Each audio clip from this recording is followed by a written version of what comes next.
esi aza capable ya koya na solution munene na ba société na biso ya koyeba ete cerveau. Est-ce que cerveau peut être traitable? Cerveau est traitable. Place cerveau est traitable. Ba qui ezali ya komela, mais surtout ba conseil pe ezali. O ba merese ba yebi. Par exemple, premier conseil ba wi ko pesa ye. Soko moni likambo oyebi ete eza mabe. Mais yo ozolinga kosala yango kaka na nko yebaka ete yo te. Mais quelque part cerveau ne komi ko troubler yo, ko kosa yo ke likambo ya mabe yo zwa l'inverse sepela na yango. Exemple tipi na wiko pesa po exemple niveau moko très avancé à psychiatrie on a outi ko toucher mais pona aider batu na niveau médecine et ça les makaboye hein muntu neti ngai na zanzoto mike hein okoya pa mona soko yelinga biloko kolia ebele cerveau na nazala nzala mais cerveau efundi déjà que neti kana na tondi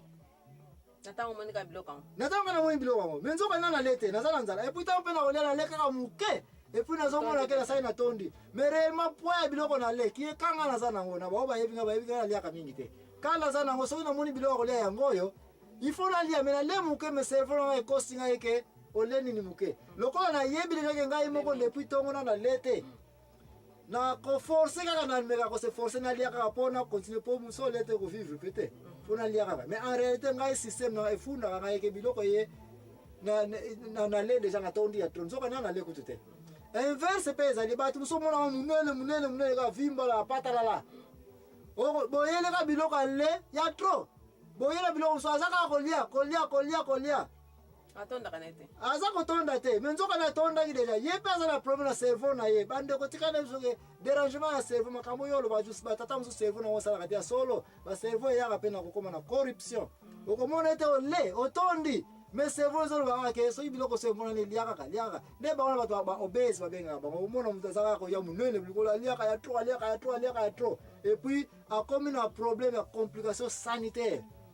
batu pena ba mariage batu pena société okukuta ba bazali likama mabe cerveau les ako kosa yeke likama ya malamu par exemple basi musoko mona ovano calme ayeka ka baliko luka likama na ko iko provoquer pour makelele esala nini eya ko alinga ko loba au moins il a provoqué la kaka yo ni ba ya comme 10 15 20 pona nini cerveau na yeza ko funda yeke plus kaza ko loba de c'est normal batu bazali bazako sala ba makama mabe na ba foyer mwasi na mbali mwasi zo kanisa yo mbali ba troubler nzoka ne mwasi cerveau na yesa ine comme na problème nzoka ne peut-être santé et loko musupe fuko yeba ngo ke ba mama tambo ke na mer rouge tambo traverser ka petana bino baba ya bino ba mama kamwela bino chaque mois yeba ke changement de température ya nature yaka ya wana lingi pe ko se mibali ke mobali nyonso oza objet oyeba ta nini kene o trouver mes apeso conseil quand est-ce que moi sino ba période yaka raison ko yeba ba période moi sino po yeba ke moi so ko na ta période akoyi ko changer comportement akoyi ko zanga yo respect akoyi ko mono kaka akoyi ko mono longa awa avant même période ya moi si elle so lingi ko sentir mobali na pe azo ko mono kaka parce que makila na nzoto ne pompe comme na excès et puis comme na hypotension pema yo mbalo simbeka na mbeto pardon et puis on va les mbamba la mosa nini osiriki yo na mona sa soko respecter ngaite soka sambela ko yele ba verset biblique et comment na bible Paul a loba ko nzoto na za yote. Est-ce que yo pe maman bikudi yo po simba ka bible tango na bible te ke mbala so na besoin ça nini c'est déjà mais yo mbala nzoka ne manque ya connaissance oza ko yeba te ke ba date etikeka 2-3 jours maman alinga koma na mer rouge et que motema na yesa nini et comme ko pela ya wana mona ka mwasi so ko mina tango wana et que ba première période ne bimingu akomona lokola ka mutu mwaza ko matangomba et puis apemi parce que basi ba pompaka makila pour 28 jours makila soki tondi ya trop ezalika eloko apemi oza kosango eloko apemi evimbi suka eko sede eko sala nini eko pasuka bu nde yango wana bamama ta bamataka batana bango wana soki aza komata ngomba wana makila etondi ya trop ifo ekita bu kie baperiode bato ebele mwasi ta mobali matata koki nango koya likolo ya mwasi akoti na periode ubi alinga kota na baperiode biloko boye il faut tolobela yango mpona nini toza kolobela yango parce que tozali kolobela bacomplication baproblème eyaka na mariage soki mama totouche vi na yo ke omoni ke makambo tolobi ezali malamu te etouche yo limbisa biso mais mpona raison ya baoyo baza na badifficulté parce que tolobaki chaque libala eza na complication na yango et chaque complication elingi koloba te soki yo na ndako no makambo oyo ezalaka te na bandako mosusu eyaka ke mama satisfaire ngai aboyi problème esali nini ekwei ebandi nzoka nde tata oyo ayebaki ete ke ta oyo mama aza prete te oza na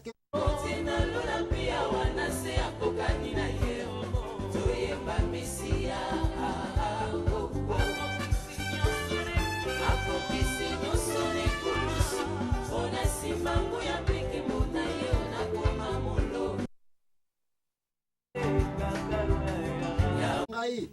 presque nasili kosilisa na mateya econcerne nini mariage ya moninga moko lisusu alobi ye baza très bien na libala na ye eza kaka koya eza mingi asilisi na ngai baza très bien na libala na ye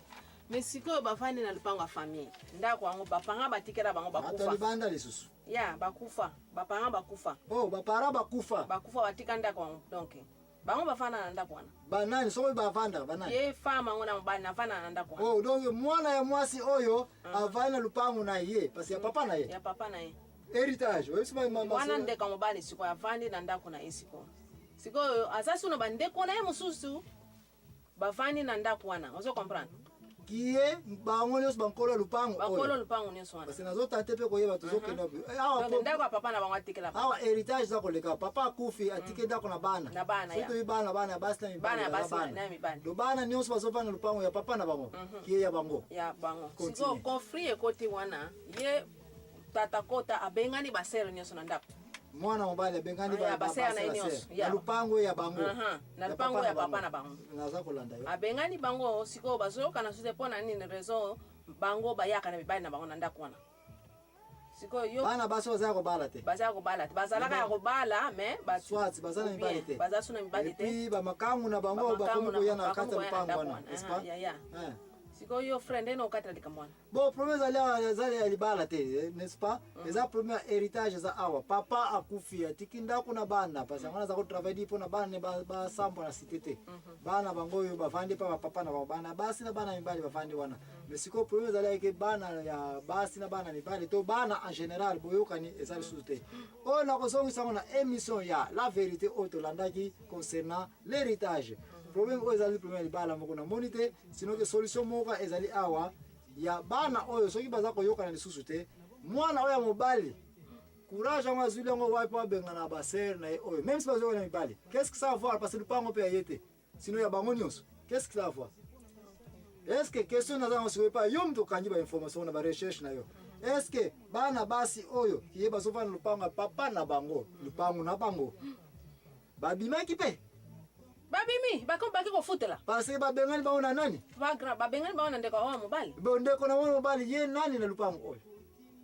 bango nyonso eza ndako ya papa na bango kasi nde makambo boye so okoki kozala en contact na basere oyo bauti ya kobima ya deux choses solution ekoki koya tolobelaki yango na héritage bana oyo baza oblige bakende na leta kopresente ka na bango ete tala lupango oyo ya nani ya papa na biso biso tolingi kovanda awa me ndeko na biso ya mobali oyo asali nini aye kochasse biso alors leta kotuna bango bolingi tosala nini bakopropose ke ndeko ya mobali aya biso nyonso osamba place bakosambela okoya komona ete lupango oyo ya nani ya bango nyonso solution ekoyawa ubie bango nyonso bafandi wana me soki baza koyokana kaka te ubie bango nyonso bate babimi na lupango wana bake na motu akende koluka ndako na epui ndako yango bakoti nani balocataire epui so balocataire baye wana babandi kokongola mbongo ya collection ya balocataire nyonso wana epuis